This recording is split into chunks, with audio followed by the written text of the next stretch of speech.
hadir. Menimbang satu, bahwa organisasi Pneum sebagai perhimpunan orang berkatolik yang harus tumbuh dan berkembang. Dua, demi kelancaran kinerja organisasi Pneum, pastor paroki perlu menghadiri pengurus harian dalam kurung DPH sebagai penggerak dalam mengimplementasikan semua program kerja secara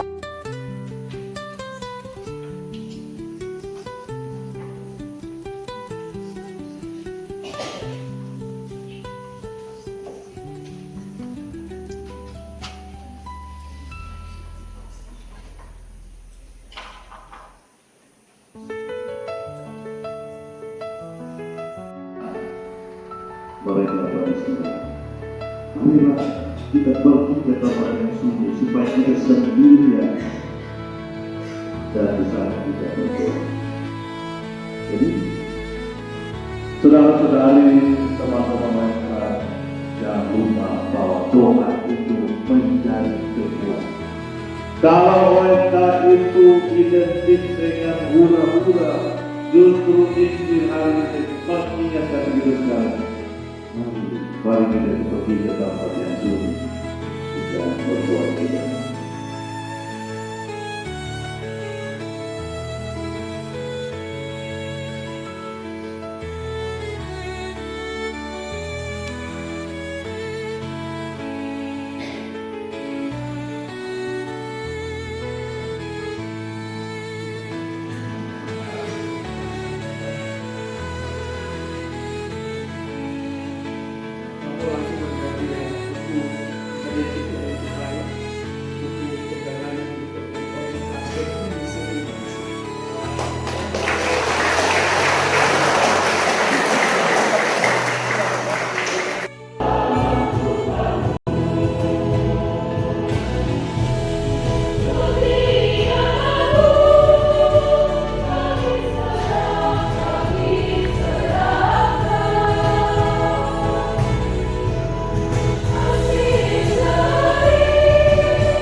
Dalam Injil, Petrus sesungguhnya mengandalkan kemampuannya sendiri.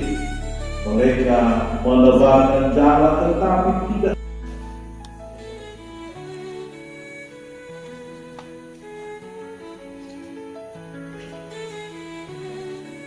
pelajari dari Petrus adalah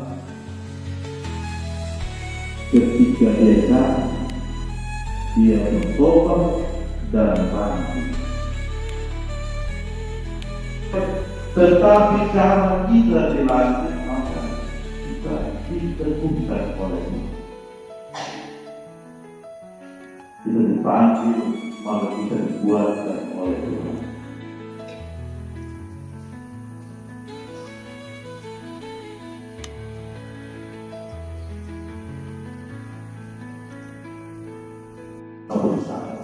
Terima kasih. Kita temukan bahwa 3 kali Yesus menyembuhkan Petrus.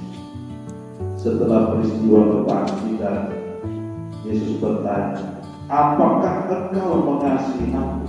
Petrus menjawab, benar Tuhan, engkau tahu aku mengasihi engkau. Lalu ada perutusannya, gembalakanlah domba-domba. Saudara-saudari, kisah Petrus mungkin tidak lengkap untuk kita bahas di sini, tetapi memberikan pelajaran bahwa batu karang yang keras memang kadang-kadang mudah retak dalam situasi genting. Ia menyangkal itu. Tetapi dan disaksikan oleh Allah sendiri. Saya bersumpah dalam iman yang teguh. Untuk menjalankan tugas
Sanusi, Ketua Komisi Kepemudaan, Pengalaman Kris, pada Delegasi, DPP, Kepemudaan, Organisasi, para pengurus terpilih, rekan-rekan orang muda Katolik yang terkasih dalam Kristus.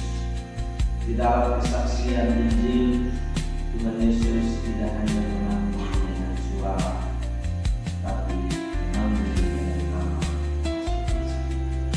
Artinya Tuhan menginginkan karya Tuhan kami harus menyentuh pribadi setiap orang dan orang. Itulah alasannya kenapa dari perubahan nomenklatur dari sebutan Bodega menjadi orang muda Katolik. Karena kalau sudah dicatat bahwa orang muda Katolik harus disentuh dari pribadi dan spirit Roh Kudus. Maka teman-teman yang terkasih, kita semua yang dipanggil untuk menjadi garam dan terang dan semangat persaudaraan, membawakan kabar sukacita kepada siapapun tanpa limitasi. Dalam spirit Allah adalah Allah yang murah hati, tapi bukan murah. Supaya perayaan ini berkenan di hadapan Allah, mari kita mohon. Saya mengaku kepada terinspirasi dari pengalaman retret selama 1 minggu, bercermin pada Simon Petrus, ragu tetapi dibantu. Saudara-saudara, kita tentu mengenal siapa itu Simon Petrus. Simon dan menjadi Petrus mengalami transformasi atau perubahan nama dan ia diutus. Engkaulah Petrus, dan di atas batu karang ini akan kudirikan gereja. Karena itu kita kenal Petrus, orang yang bersemangat, seorang nelayan. Petrus itu adalah batu karang, tetapi dalam judul tadi dikatakan bahwa batu karang ini tidak bisa retak. Saudara-saudari, Petrus adalah orang yang berani, semangat, tetapi juga ragu. Ini sesungguhnya menggambarkan kehidupan dunia yang bersemangat ketika Yesus hendak dijatuhi hukuman mati. Ia mengambil pedang dan memotong salah satu prajurit yang namanya Markus di telinga. Tetapi ketika berhadapan dengan perempuan, dia menyangkal Tuhan Yesus. Kalau sama-sama dengan dia, kita tidak sama-sama. Apakah kau adalah murid kita? Kadang-kadang kita yang laki-laki biasanya ada pekerjaan di dalam perempuan. Dan di hadapan perempuan, Petrus menyangkal Tuhan Yesus.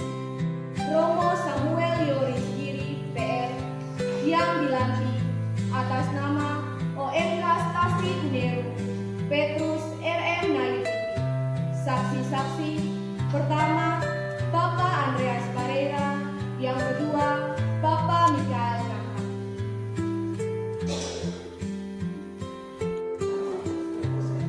Selamat malam, perkenalkan nama saya Roland Agus Nayuti. Saya menjabat sebagai Ketua OMK Stasi Kuneru yang baru saja dilantik. Harapan dan pesan saya untuk seluruh anggota OMK yang baru dilantik, tentu saja yang pertama kekompakan yang lebih besar, karena mulai dari kekompakan sebuah pekerjaan atau sebuah kegiatan baik dari yang terkecil sampai yang terbesar bisa kita capai dengan sangat mudah jika kekompakan saya ibaratkan sebagai sebuah fondasi. Kalau kita membangun rumah, jika fondasinya tidak kuat, kita mau bangun rumahnya sekuat apapun pasti akan runtuh. Jadi yang saya harapkan kekompakan kita terlebih dahulu. Isu kepemudaan Kota Tambua terkait dengan pelantikan para pengurus OMK Stasi 1 Fransiskus Asisi Kuniru Atambua. Yang pertama, OMK di tengah dunia dan gereja banyak tantangan tetap menjadi membawa harapan, membawa sukacita, membawa semangat baru. Yang kedua, OMK Stasi Kuniru di tengah kota Tambua yang semakin berkembang dan bertumbuh tetap ikut berubah dan diubah oleh Roh Kudus agar dimanapun engkau berada, engkau menjadi agen pembaharu, engkau menjadi agen yang membawa semangat baru, dan engkau menjadi agen yang membawa jiwa-jiwa orang muda dimanapun berada datang bertemu Tuhan, bersama Tuhan, terima Tuhan Yesus sebagai sahabat orang muda. Salam dan bersiap untuk OMK Stasi Kuniru. Selamat berkarya, selamat berpastoral, dan selamat menemukan kebahagiaan bersama Tuhan dalam hidupmu setiap hari. Salam orang muda. Yang kecil sederhana tapi punya konsekuensi logis dan konsekuensi psikologis yang sangat berbeda. Kalau adik-adik berpikir selama ini saya masuk OMK untuk saya dibina, maka konsep adik-adik itu pasif, menunggu OMK, menunggu diundang, menunggu momentum, menunggu acara. Dan ini penyakit OMK di seluruh tempat menurut saya, di banyak tempat. OMK hanya aktif ketika ada momentum saja. OMK aktif hanya ketika diundang saja. Karena konsepnya dibina, menunggu. Maka mindsetnya harus dirubah menjadi adik-adik